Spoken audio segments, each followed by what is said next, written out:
Hello! Today I'm going to be reacting to the Jerry Garcia band Dear Prudence, which is a cover. It's originally by the Beatles. I recently listened to the White Album. It's one of my videos on my channel you can watch. Some people got offended by that one because I sing along to songs I know.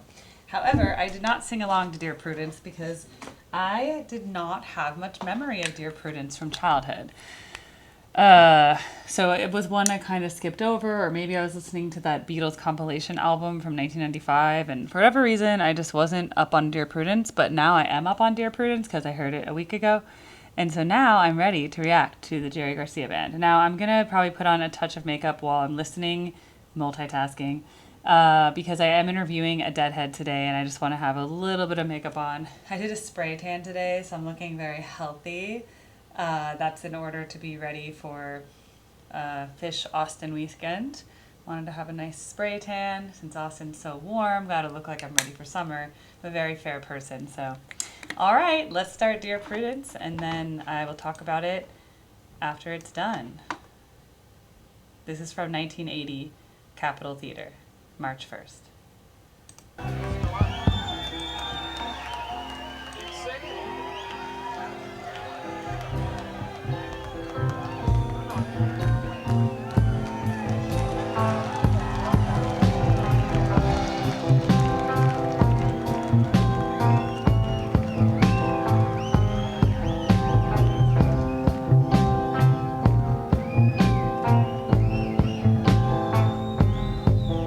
Dear Prudence, won't you come out to play?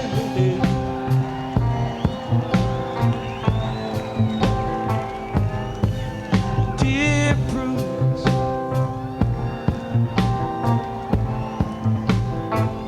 greet the brand new day. Hey,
Okay, that was really nice. I can see why that was recommended to me.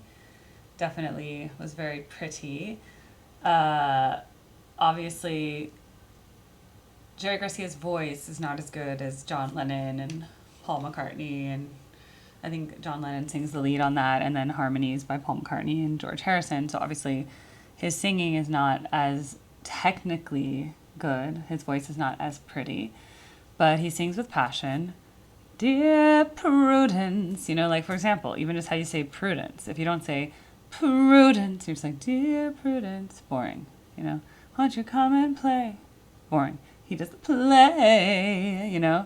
And the other part was the child, right? Putting all the little on all those words. Like, when I see you smile. He did that a lot. So, again, it's instead of being smile, legato, smile, smile. That's what he was doing. Again, it's just artistic choices. I can't say one is better than the other. There is something to the melody going da da da and really emphasizing smile. Even though it's one word, smile, child, whatever. Okay. The guitar solos were cool. I pointed out in my writing, there was like a harmony. I don't know if I want to call it like a rhythm guitar, but then there was a different effects on the lead guitar and when there were solos.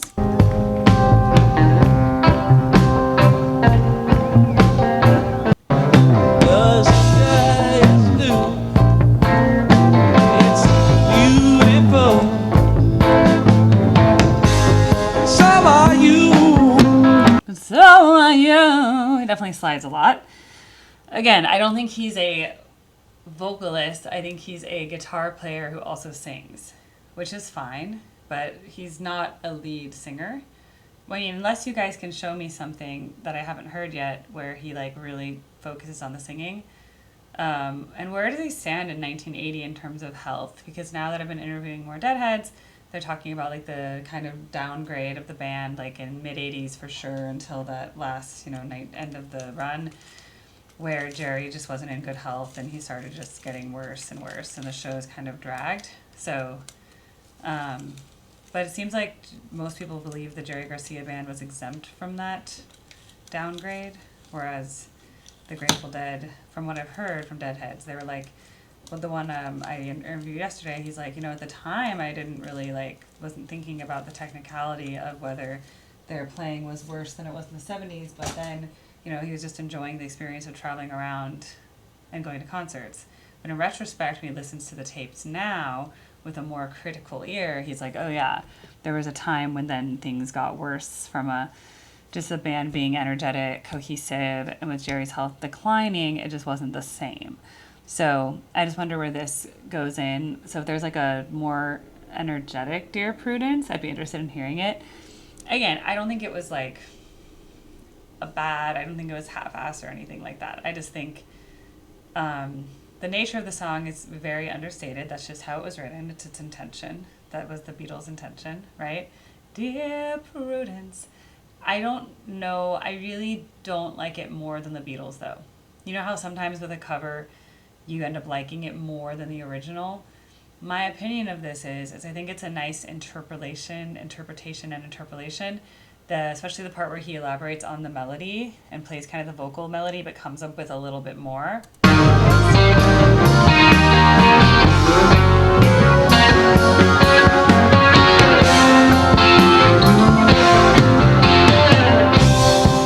Like, there's a lot you can do with that, because when you take a melody like the da na na na na na na na, and then you start to put that into guitar, then like make it fancy, make it exciting, make it do different things, take the melody into a variation. That adds a lot of context to the original, which wasn't there. But I still think, for as the song was written, and as the Beatles did it on the White Album, I don't think this is better than the interpretation that was intended by the writers, if that makes sense. So I think it's nice to listen to. I think this is very pretty. I think it's romantic in a way. There's a lot of meaning in the guitar and the instruments that are playing that I heard today, but I wouldn't say that I like it better than the Beatles. Whereas there's some cover songs, like I said, that I I go, wow, that's even better than the original. And like you listen to the cover over and over again, right? So that's my opinion on it. I think it's nice. Um, I'm kind of more interested in hearing more originals of things I'm going to hear at the Grateful Dead 60th anniversary Golden Gate Park, August 1st through 3rd, 2025, which is coming up in about, oh my gosh, it's almost like 1 month because July 1st is around the corner from today. Today's July 26th when I'm filming this. I mean, June 26th when I'm filming this. So it's going to come sooner than later. So I like, I'm happy to hear covers, but I do think kind of one of my intentions is to know as many things that are popular and common that are played by Dead and Company that might be played. Now, hey, maybe they'll do a cover of the Beatles or something like that, and that would be super cool. Um, but yeah, but yes, my opinion is I like it. I so far I've liked the Jerry Garcia band stuff. I think the guitar work in this and then the Eleanor Rigby were both really good. I guess they have in common that they're both Beatles covers. But the Eleanor Rigby was more of a tease. It was after midnight. Then they tease Eleanor Rigby. They never sing Eleanor Rigby. They just put the Eleanor Rigby melody. That's just a tease, right? So this is an actual cover. So anyway, that's my review. Thanks for letting me get my makeup done at the same time because it actually helps me focus. I don't have to just sit there. I think it's kind of awkward, like when some reactors are just like sitting there doing nothing. It's like, no, I have so much to do. So if I can get music done, react, write, and do makeup at the same time, because I have an interview coming up with a Deadhead in 5 minutes. So that's what I'm going to be recording next. So that will be coming out in a few days after this one. So subscribe, and please comment if there's something else or if this was not the best version of Dear Prudence. Let me know. I'm happy to give it another shot to see if there's one I like better. But that's my opinion about this one. Like, it's fine. I don't think it's the best performance I've ever heard. I think it was nice. I think the song works when the Beatles sing it because they have such pretty voices. Dear Prudence, won't you come and play? And I just don't think, again, I think he's a guitarist who sings. I don't think he is a singer who plays guitar. So there's a slight difference in how they can deliver vocally, especially while you're playing guitar at the same time. Very different than if you're just a frontman singer and you don't have to worry about playing an instrument at the same time. You can focus much more on the vocal performance. This is the type of song where I feel the vocal performance is important, as important as the guitar. You can disagree with me. Feel free to disagree in the comments. I'd love to hear your opinion on whether this stands alone as kind of like instrumental guitar, or whether you think his singing is good enough to match up to what the Beatles' legacy is. So anyway, that's just my opinion. You don't have to agree with it. That's the whole thing about having opinions, is we can all have different opinions on different things, and sometimes we're going to agree, sometimes we're not going to agree, but we can still all have this community together, and that's my intention. So anyway, love you all. See you all soon. Stay tuned for next upcoming content. All right, bye.